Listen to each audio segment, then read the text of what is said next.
Derwent Boat Sales is delighted to present Sally, a Lyle Hess 26 traditional timber Tasmanian built yacht. This is a vessel that really is something special. Full of traditional charm and immaculately presented, this really is a turnkey package. All of the hard work's been done. It's a vessel that was beautifully built by its original owner-builder, Cedric Bennet of Launceston.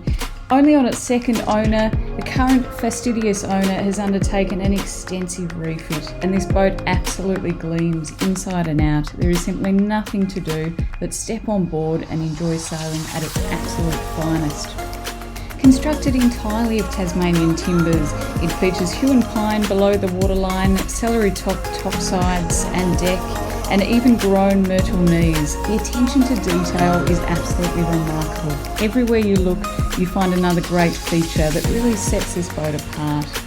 This, combined with the Lyle Hess pedigree, makes this vessel capable and comfortable, ideal for everything from exploring our beautiful Don Tricastro channel right through to serious offshore adventures. This is a vessel that can do it all, and it's ready to be enjoyed.